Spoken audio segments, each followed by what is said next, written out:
Hello everyone. Last video में हमने female reproductive system के पार्ट्स को डिस्कस किया था and now let's talk about the female external genitalia. Female external genitalia is also known as vulva. Female external genitalia का एक दूसरा नाम है वल्वा। इसे हम वल्वा के नाम से भी जानते हैं। अगर बात करें इसके पार्ट्स की, then it consist of mons pubis, labia majora, labia minora, clitoris and hymen. जब हम बात हाइमन की करते हैं, हाइमन मे और may not be a part of external genitalia. ये एक्सटर्नल जेनिटेलिया का पार्ट हो भी सकता है और नहीं भी हो सकता है। अभी ऐसा क्यों हमने बोला वो हम आगे डिस्कस करेंगे। फीमेल एक्सटर्नल जेनिटेलिया का एनसीईआरटी के अंदर जो डायग्राम गिवन है वो उतना क्लियर नहीं है। मतलब अगर आप पहली बार उस डायग्राम को देखते हैं, अगर आपने पहले प्रायरी टॉपिक नहीं पढ़ा है और आप उस डायग्राम को समझने की कोशिश करते हैं, then it becomes a bit complex और थोड़ा टफ होता है उसे समझना। सो I have make a simpler diagram for you guys, जिससे कि हमें बेटर अंडरस्टैंडिंग हो सकेगी इन सारी पार्ट्स की जो भी फीमेल एक्सटर्नल जेनिटेलिया के हैं। But it's just for the educational content only. So ऐसा मैं अज्यूम करके चलती हूँ कि आप लोग अपने मॉरल्स पे रहेंगे and it is the basic fundamental of our life कि before being anything we must be a good human being. तो अब इसे डायग्रामेटिकली समझने की कोशिश करते हैं। Section is very clear. तो अगर हम देखें तो सबसे ऊपर वाला जो ये पार्ट है ये है मॉन्स प्यूबिस। मॉन्स प्यूबिस क्या होता है? Mons pubis is basically a cushion of fatty tissue covered with pubic hair and skin. Mons pubic fatty tissue का, एडिपोज टिश्यू का एक कुशन जैसा प्रेजेंट है जो कि प्यूबिक हेयर से और स्किन से कवर्ड होता है, यानी कि स्किन से कवर्ड होता है और उसके ऊपर प्यूबिक हेयर प्रेजेंट होते हैं। इसके नीचे प्रेजेंट होता है लेबिया माइजोरा। ये जो आप दो लेयर्स देख रहे हैं, these are the two layers of the labia majora. Labia majora is a pair fold of tissue extending from the mons pubis enclosing the vaginal opening. जो labia majora है ये mons pubis से extend होता हुआ और ये vaginal opening है, तो ये इस vaginal opening को enclose कर रहा है। It also has pubic hair. Then इसके बाद में आती है labia minora। ये जो पिंक कलर की आप ये पेयर्ड फोल्ड देख रहे हैं टिश्यू का, this is labia minora. Labia minora is the pair fold of tissue below the labia majora with no pubic hair. जो लेबिया माइनोरा है ये लेबिया मेजोरा के अंदर प्रेजेंट होती है, यानी कि उसके नीचे प्रेजेंट होती है और इसमें प्यूबिक हेयर नहीं होते हैं। At the upper junction of two labia minora clitoris is present. और लेबिया माइनोरा के जो अपर जंक्शन पे, लेबिया माइनोरा का जो अपर जंक्शन होता है उस पे प्रेजेंट होता है क्लिटरिस। क्लिटरिस क्या होता है? It's a tiny finger like projection. ये एक बहुत छोटा सा फिंगर लाइक प्रोजेक्शन है, एक मटर के दाने जैसा एक स्ट्रक्चर होता है जो कि लेबिया माइनोरा के अपर जंक्शन में प्रेजेंट होता है। इसके अंदर इरेक्टाइल टिश्यूज होते हैं। मेल के अंदर इरेक्टाइल टिश्यूज हमने पेनिस में देखे थे, फीमेल के अंदर क्लिटरिस में प्रेजेंट होते हैं। इसकी लोकेशन हमने देखी है that it is present at the junction of two minoras above the urethral opening. अब इसको समझने की कोशिश करते हैं डायग्राम को। ये मॉन्स प्यूबिस है, ये लेबिया मेजोरा है, ये लेबिया माइनोरा है पिंक कलर में। लेबिया माइनोरा के जस्ट ऊपर प्रेजेंट है एक tiny finger like projection which is clitoris. अभी देखिए ये है vaginal opening and this is the urethral opening. Males की बात करें तो मेल्स के अंदर एक सिंगल डक्ट होती है विच इज यूरेथ्रा, जिसे हम यूराइनोजेनिटल डक्ट बोल रहे होते हैं, यानी कि यूरिन भी उसी से पास होगा और जो भी जेनेटल मटेरियल है, जो कि सीमन है, स्पर्म्स हैं, वो भी उसी से पास होना है। लेकिन फीमेल्स के अंदर डिफरेंट ओपनिंग्स होती हैं। फीमेल्स के अंदर यूरेथ्रल ओपनिंग अलग होती है और फीमेल्स के अंदर वजाइनल ओपनिंग अलग होती है। तो सी ये लेबिया माइनोरा है। लेबिया माइनोरा के जस्ट नीचे यहाँ पे प्रेजेंट है यूरेथ्रल ओपनिंग जिससे यूरिन पास होना है and this is our vaginal opening. तो वजाइनल ओपनिंग जिसे हम वजाइनल ओरिफाइस भी बोल सकते हैं, ये वर्ड हम ऑलरेडी डिस्कस करके आ चुके हैं कि ओपनिंग को हम मीटस या फिर ओरिफाइस से लिखते हैं। वेजाइनल ओरिफाइस और वेजाइनल मीटस, वेजाइनल ओपनिंग है बेसिकली। अभी एक मेम्ब्रेन होती है जो कि वेजाइनल ओपनिंग को पार्शियली कवर कर रही होती है, उसे हम बोलते हैं hymen. Hymen is a membrane partially covering the vaginal opening. देखिए अभी मैंने आपको बताया था दैट हाइमन मे और may not be a part of external genitalia. ये हाइमन जो है वो फीमेल एक्सटर्नल जेनिटेलिया का पार्ट हो भी सकता है और नहीं भी हो सकता। ऐसा क्यों है? ऐसा इसलिए है because hymen may be torn during first copulation और doing heavy exercises, cycling, sports, insertion of vaginal tampons or menstrual cups etc. Hence it may or may not be a part of vulva.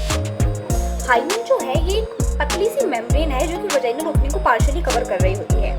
तो ये जो membrane है ये first population के time पे, यानी कि जब फर्स्ट सेक्सुअल इंटरकोर्स होता है उस टाइम पे टूट सकती है, उस टाइम पे भी टूट सकती है, या फिर अगर कोई फीमेल हैवी एक्सरसाइजेस करती है, हैवी वो वर्कआउट करती है तो उसकी वजह से भी टूट सकती है, साइकिलिंग की वजह से भी टूट सकती है, स्पोर्ट्स अगर किसी का हाई स्पोर्ट्स इंडल्जमेंट है उसकी वजह से भी टूट सकती है, या फिर फीमेल्स अपने पीरियड्स के टाइम पे जो वजाइनल टेम्पॉन्स यूज़ करती हैं, जो मेंस्ट्रुअल कप्स यूज़ करती हैं, जिन्हें वजाइना के अंदर इंसर्ट करके यूज़ करना होता है, उनके इंसर्शन से भी हाइमन टूट सकता है। यानी कि हाइमन का परसिस्टेंट एक मतलब उसका परसिस्टेंट एग्जिस्टेंस नहीं है हमारी बॉडी के अंदर, ये हमेशा प्रेजेंट नहीं है, हाइमन ये टूट जाता है। इसीलिए हम इसे एक परमानेंट पार्ट कंसिडर नहीं करते हैं वल्वा का। ये वल्वा का पार्ट हो भी सकता है और नहीं भी हो सकता। अभी एनसीईआरटी के अंदर में एक और लाइन गिवन है जो कि जनरल साइंस से रिलेटेड है। Hymen can not be considered as a reliable indicator of virginity as it may be torn due to other reason. देखिए पहले के टाइम पे क्या होता था कि during first population if the female has not blood तो ऐसा कंसिडर किया जाता था that she has been sexually active before her marriage, जबकि ये ऐसा ज़रूरी नहीं है। हाइमन को हम वर्जिनिटी का मतलब होता है if a person is virgin, इसका मतलब है उन्होंने पहले सेक्सुअल इंटरकोर्स नहीं किया है। तो हाइमन को हम एक रिलायबल इंडिकेटर नहीं मान सकते वर्जिनिटी का, क्योंकि इसके टूटने के और भी अदर रीजंस हो सकते हैं जो कि हमने ऊपर देखे, heavy exercises, cycling, sports, insertion of tampons और मेंस्ट्रुअल कप्स, डांसिंग, तो इस तरह की और भी बहुत सारी एक्टिविटीज से हाइमन टूट सकता है। And this is the basic reason कि हम हाइमन को एक रिलायबल इंडिकेटर नहीं मानेंगे वर्जिनिटी का। So I hope this is very clear to you, और बहुत बेसिक सा एंड बहुत एक छोटा सा टॉपिक है, सो आई डोंट थिंक इसमें कोई खास प्रॉब्लम होगी। हमारा नेक्स्ट टॉपिक है मेमोरी ग्लैंड। हम लैक्टेशन वाले टॉपिक को भी इसी के साथ में इंक्लूड करके पढ़ेंगे ताकि हम एनसीईआरटी में जो भी इंफॉर्मेशन इधर उधर गिवन है उसको कंपाइल करके पढ़ सकें और हमारी कॉन्सेप्चुअल क्लैरिटी इंक्रीज हो सके। तो बात करते हैं memory gland. A functional mammary gland is the characteristic feature of female mammals. देखिए मेमोरी ग्लैंड्स तो दोनों में प्रेजेंट होती हैं, मेल में भी और फीमेल में भी, लेकिन functional mammary gland characteristic feature है फीमेल मैमल्स का, ये फीमेल्स के अंदर ही प्रेजेंट होती है। ऑफ कोर्स दूध हमने मम्मी का ही पिया है। हम अब बात करें मेमोरी ग्लैंड्स की, तो हमारी बॉडी में one pair is present of mammary glands, एक पेयर में प्रेजेंट होती हैं, यानी कि नंबर में 2 होती हैं। मेमोरी ग्लैंड्स क्या होती हैं? कुछ नहीं, बस मॉडिफाइड स्वेट ग्लैंड्स होती हैं। ये इंपॉर्टेंट पॉइंट है, एनसीईआरटी में भी गिवन है तो हमें याद रखना है। मेमोरी ग्लैंड्स की पोजीशन की बात करें तो ये प्रेजेंट होती हैं पेक्टोरलिस मेजर मसल्स के ऊपर। These are located on the pectoralis major muscle. अब इसका डायग्राम डिस्कस करते हैं। डायग्राम इसका बहुत इजी है, अगर आप थोड़ा सा भी एक बार भी अगर ध्यान से पढ़ लेते हैं तो इसका डायग्राम आप डेफिनेटली नहीं भूलने वाले हैं। तो देखिए ये सेक्शन है, जैसे हम देखते हैं ना कि ह्यूमंस के अंदर बायलेटरल सिमेट्री होती है, बीच में से काटो तो 2 इक्वल पार्ट्स में कट जाता है, तो ये वही वाला सेक्शन है, बीच में से कट कर दिया है मेमोरी ग्लैंड को, उसका ये सेक्शन हम देख रहे हैं। मेमोरी ग्लैंड अब देखिए ये है हमारा कट एंड ऑफ रिब्स। अगर जैसे काटेंगे तो रिब्स भी हैं, बीच में रिब्स भी कटेंगी, तो ये कट एंड ऑफ रिब्स है, जिसके ऊपर ये ब्लू कलर में जो आपको दिख रही हैं, these are the pectoralis major muscles. Mammary gland के अंदर जो ये आपको लोब्स दिख रहे हैं, मैंने 3 लोब्स यहाँ पे दिखा रखे हैं। मेमोरी ग्लैंड के अंदर ऐसे 15 से 20 लोब्स प्रेजेंट होती हैं, जिन्हें हम बोलते हैं memory lobes. In memory lobes के अंदर प्रेजेंट होती हैं मेमोरी एल्वेलाई। मेमोरी एल्वेलाई जैसे एक अंगूर का गुच्छा प्रेजेंट होता है, उसी तरीके से प्रेजेंट होती हैं। तो ये मेमोरी लोब, इसके अंदर प्रेजेंट है मेमोरी एल्वेलाई। मेमोरी एल्वेलाई से एक छोटी डक्ट निकल रही होती है जिसे हम बोलते हैं मेमोरी ट्यूब्यूल्स। ये छोटी छोटी जो ट्यूब्यूल है जो जस्ट एक्सटेंड हो रही है एल्वेलाई से, ये है मेमोरी ट्यूब्यूल। मेमोरी ट्यूब्यूल मिलके बनाती हैं मेमोरी डक्ट। ये जो डक्ट हमें दिख रही है जो कि निकल रही है इन एल्वेलाइज के गुच्छों से, इन क्लस्टर्स से, ये है मेमोरी डक्ट। मेमोरी डक्ट फिर मिलती हैं मेमोरी एम्पुला में, जो कि वाइडर रीजन होता है। मेमोरी एम्पुला से ये जाती है लैक्टिफेरस डक्ट में, जहाँ से निपल के थ्रू जो मिल्क है वो बाहर सकल कर लिया जाता है। Let's revise. एक मेमोरी ग्लैंड के अंदर 15 से 20 मेमोरी लोब्स प्रेजेंट होती हैं। मेमोरी लोब्स के अंदर एल्वेलाई प्रेजेंट होती है। उन एल्वेलाई से अल्टीमेटली बनती है मेमोरी डक्ट, जो कि एम्पुलर रीजन में, जो कि थोड़ा सा वाइडर रीजन होता है, यहाँ पे मिल्क आता है और फिर यहाँ से जाता है लैक्टिफेरस डक्ट में, जहाँ से निपल के थ्रू बाहर सक आउट कर लिया जाता है। मेमोरी ग्लैंड के ऊपर थोड़ा सा पिगमेंटेड एरिया होता है, निपल के अराउंड थोड़ा सा पिगमेंटेड एरिया होता है जिसे हम बोलते हैं एरियोला। सी, ये है एक मेमोरी लोब, इसको थोड़ा एक्सटेंड करके बनाया है ताकि हम और अच्छे से डायग्राम को समझ पाएँ। तो ये एक मेमोरी लोब है। इस मेमोरी लोब के अंदर ये हमारी जो पिंक कलर में आपको दिख रही हैं, ये है मेमोरी एल्वेलाई, जिनके अंदर अल्टीमेटली मेल फॉर्मेशन होना है। मेमोरी एल्वेलाई से एक्सटेंड होती हैं mammary tubules. These are the mammary tubules. Mammary tubules ultimately form करती हैं एक डक्ट, और जिस डक्ट को हम बोल रहे होते हैं मेमोरी डक्ट।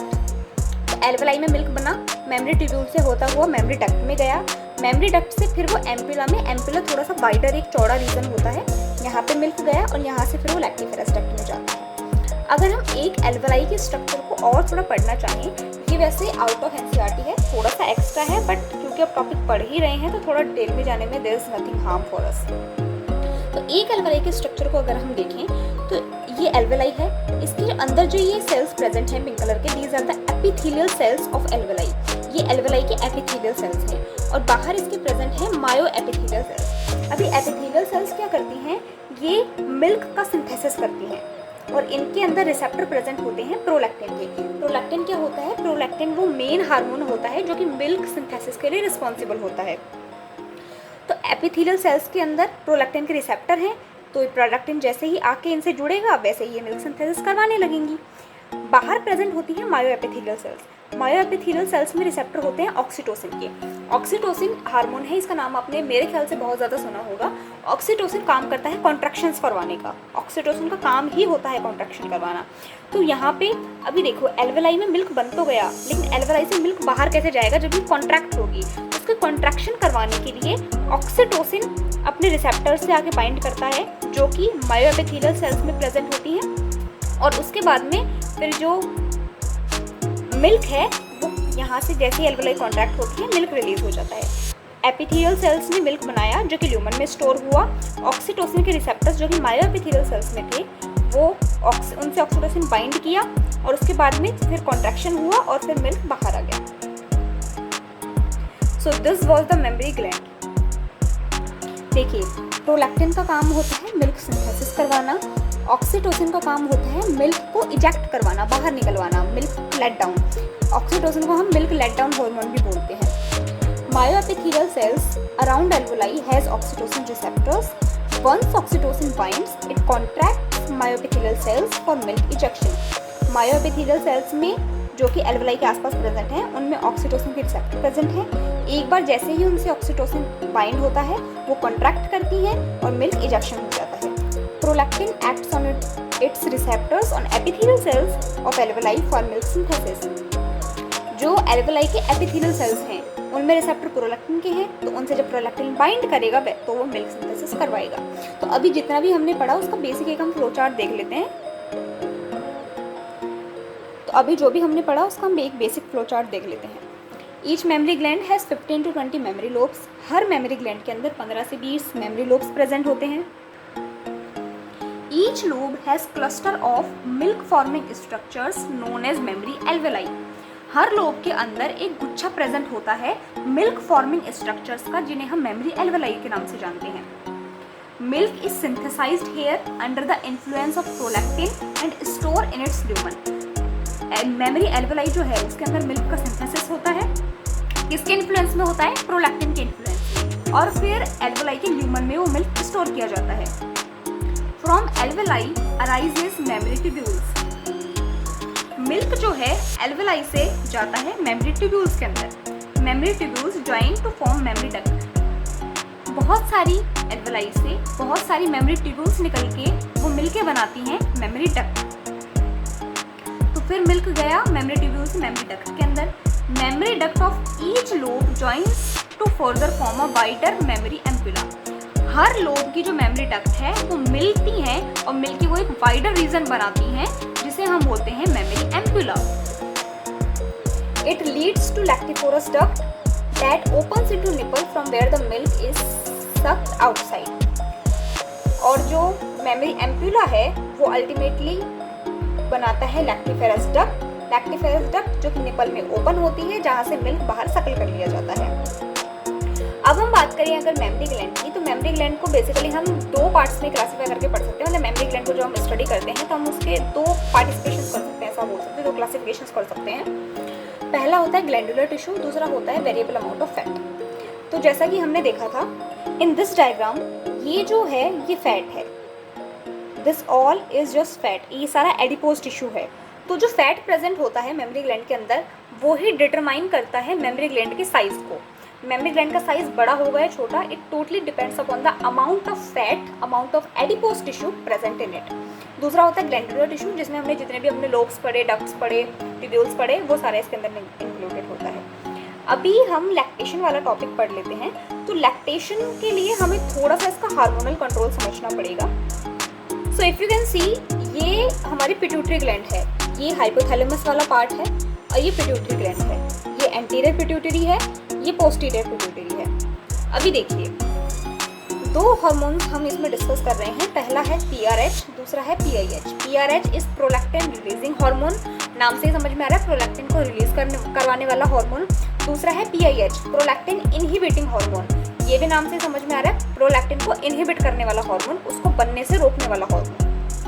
तो अब देखिए, जब हमारी नॉर्मल लाइफ चल रही होती है, when a female is not pregnant, मतलब वो प्रेग्नेंट नहीं है, प्रेगनेंसी नहीं कंसीव कर रही है, नॉर्मल लाइफ की जब बात होती है, तो PIH हमारी बॉडी में डोमिनेट कर रहा होता है। ये डोमिनेंट होता है ना, डोमिनेंस होता है इसका। तो ये अब क्योंकि इसका नाम ही है इनहिबिटिंग हार्मोन, तो ये प्रोलैक्टिन बनने ही नहीं देता, तो डेली लाइफ में मिल्क सिंथेसिस होता ही नहीं है, ये चीज़ हमें पता है। तो नॉर्मल लाइफ में ये डोमिनेंट होता है, जिसकी वजह से PRL यानी कि प्रोलैक्टिन नहीं बनता और कोई मिल्क सिंथेसिस नहीं होता। लेकिन जब बात आती है प्रेगनेंसी वाले केस की, जब एक फीमेल प्रेगनेंसी कंसीव कर रही होती है, उस टाइम पे उसकी बॉडी में PRH डोमिनेंट होता है। PRH क्या करेगा, अब नाम से समझ में आ रहा है, प्रोलैक्टिन रिलीजिंग हार्मोन है, प्रोलैक्टिन को रिलीज करवाएगा, तो ये सिग्नल्स देगा एंटीरियर पिट्यूटरी को और एंटीरियर पिट्यूटरी प्रोलैक्टिन रिलीज करवाएगी। अब जो प्रोलैक्टिन है during pregnancy, PRH of hypothalamus acts on anterior pituitary to secrete PRL, ये हम पढ़ चुके हैं। PRH जो है हाइपोथैलेमस का हार्मोन है, ये सिग्नल्स देगा एंटीरियर पिट्यूटरी को और उससे बनवाएगा प्रोलैक्टिन। अब प्रोलैक्टिन जो होता है उसके 2 फंक्शंस होते हैं। पहला उसका फंक्शन होता है मेमोट्रॉफिक फंक्शन, दूसरा उसका होता है लैक्टोजेनिक फंक्शन। देखिए, मेमोट्रॉफिक का मतलब है मेमोरी ग्लैंड और ट्रॉपिक यानी कि ग्लैंड, ग्रोथ, मेमोरी ग्लैंड की growth. But at the time of pregnancy, उस टाइम पे भी ग्रोथ होती है मेमोरी ग्लैंड्स की। तो पहला फंक्शन है PRL का मेमोट्रॉपिक ग्रोथ, मेमोरी ग्लैंड्स की ग्रोथ करवाना ड्यूरिंग प्रेगनेंसी। दूसरा इसका फंक्शन है लैक्टोजेनिक, मिल्क सिंथेसिस करवाना। लेकिन एक चीज़ हमें पता है कि प्रेगनेंसी का जो पीरियड होता है 9 मंथ्स का होता है, 9 महीने फीमेल मिल्क सिंथेसिस नहीं कर रही होती है फीमेल बॉडी। क्यों नहीं कर रही होती है? Because lactogenic function of prolactin is inhibited by the high level of progesterone during pregnancy. Pregnancy के टाइम पे प्रोजेस्टेरॉन के लेवल बहुत इंक्रीज होते हैं फीमेल बॉडी के अंदर, जो क्या करते हैं, प्रोजेस्टेरॉन के हाई लेवल्स क्या करते हैं, प्रोलैक्टिन की लैक्टोजेनिक फंक्शन को दबा देते हैं। यानी कि सादी सिंपल भाषा में अगर मैं बताऊँ, इसको सिंपली एक्सप्लेन करें, प्रोलैक्टिन बना प्रेगनेंसी के टाइम पे, उसके 2 फंक्शन थे, मेमोरी ग्लैंड की ग्रोथ करवानी है और मिल्क बनवाना है। ग्रोथ तो वो करवा रहा है ड्यूरिंग दैट पीरियड, लेकिन मिल्क सिंथेसिस हमें जब प्रेगनेंसी का लास्ट वाला टाइम होता है, जब ऑलमोस्ट चाइल्ड बर्थ का टाइम होता है, तब हमें देखने को मिलता है। वो इस वजह से होता है क्योंकि प्रेगनेंसी के टाइम पे प्रोजेस्टेरॉन के लेवल्स बहुत हाई होते हैं, जो कि लैक्टोजेनिक फंक्शन को इनहिबिट कर देते हैं, रोक देते हैं। Now comes the lactation. तो लैक्टेशन जैसे ये चीज़ तो अभी देखिए हमने, milk synthesize towards end of the pregnancy and the child birth. जब चाइल्ड बर्थ होने वाला होता है कुछ, तब स्टार्ट होता है लैक्टेशन मदर के अंदर। तो लैक्टेशन एक न्यूरो एंडोक्राइन मैकेनिज्म है। न्यूरो एंडोक्राइन का क्या मतलब है? इसमें नर्व्स भी इन्वॉल्व हैं और ये एंडोक्राइन है, यानी कि इसमें हार्मोन्स भी इन्वॉल्व हैं। अब देखिए, ये एक मेमोरी ग्लैंड है, एक बेसिक स्ट्रक्चर है। Baby suckles the mother nipple, baby ने मदर के निपल को सकल किया, तो बेबी के सकल करते ही sensory neurons carries this information to the mother's hypothalamus. ये जैसे सकल करने की इन्फॉर्मेशन सेंसरी न्यूरॉन्स लेके गए मम्मी के हाइपोथैलेमस में, it further signals posterior pituitary. तो इसने क्या किया, पोस्टीरियर पिट्यूटरी को सिग्नल दिया। पोस्टीरियर पिट्यूटरी ने ऑक्सीटोसिन जो कि उसके अंदर स्टोर था उसको रिलीज किया। मैं एक बार रिवाइज करवा देती हूँ। ऑक्सीटोसिन हाइपोथैलेमस का हार्मोन है जो कि पोस्टीरियर पिट्यूटरी स्टोर करके रखती है। तो सिग्नल गया मम्मी के हाइपोथैलेमस में, मम्मी के हाइपोथैलेमस ने पोस्टीरियर पिट्यूटरी को सिग्नल दिया, जो ऑक्सीटोसिन तुमने स्टोर करके रखा है उसको रिलीज करो। ऑक्सीटोसिन रिलीज हुआ and it acts upon the myoepithelial cells. Oxytocin release होकर मायोएपिथेलियल सेल्स के ऊपर एक्ट किया। एक्ट करेगा तो क्या होगा, मायोएपिथेलियल सेल्स कॉन्ट्रैक्ट करेंगी, उनके कॉन्ट्रैक्ट करने से ही मिल्क बाहर इजेक्ट हो जाएगा। तो अभी हमने देखा ऑक्सीटोसिन को मिल्क इजेक्टिंग हार्मोन भी बोला जाता है, मिल्क लेट डाउन हार्मोन भी बोला जाता है। ऑक्सीटोसिन ये चीज़ मैंने आपको बता दी है। अब हम बात करते हैं थोड़ी सी मिल्क की। तो जो इनिशियल मिल्क फॉर्म होता है, यानी कि स्टार्टिंग में, जैसे कि जब बेबी पैदा ही हुआ है, चाइल्ड बर्थ हुआ ही है, उस टाइम पे जब स्टार्टिंग में मम्मी दूध पिलाती है बच्चे को, तो वो मिल्क जो होता है वो स्लाइटली येलोइश कलर का होता है, थोड़ा येलो होता है, तो उसे हम बोलते हैं कोलेस्ट्रम। और ये बहुत ही न्यूट्रिशियस होता है because it is rich in antibodies और द इम्यूनोग्लोबुलिन्स IgA। एक इम्यूनोग्लोबुलिन होता है IgA, इसके बारे में आपने पढ़ रखा होगा। तो वो कोलेस्ट्रम के अंदर बहुत हाई अमाउंट में प्रेजेंट होता है, जो कि इनबॉर्न बेबी को इम्यूनिटी प्रोवाइड करने का काम करता है, जिससे बेबी की इम्यूनिटी स्ट्रांग हो सके। मिल्क ऑल्सो कंटेन, ये जो कोलेस्ट्रम है इसके अंदर और क्या क्या चीज़ें होती हैं, मिल्क शुगर प्रेजेंट होती है जो कि लैक्टोज है, मिल्क प्रोटीन प्रेजेंट होता है विच इज़ कैजीन, इसके अंदर और कुछ तरह के विटामिन प्रेजेंट होते हैं और इलेक्ट्रोलाइट्स प्रेजेंट होते हैं। इस मिल्क के अंदर फैट और आयरन का कंटेंट थोड़ा कम होता है, but ultimately it is very nutritious for the newborn baby. So this was the whole topic of lactation and I hope आपको पसंद आया होगा। Then do like and let me know in the comment section अगर आप लोगों के कोई भी डाउट्स हैं and what the changes you want in my videos, please tell. Thank you very much. तो नेक्स्ट वीडियो में हम oogenesis डिस्कस कर रहे होंगे।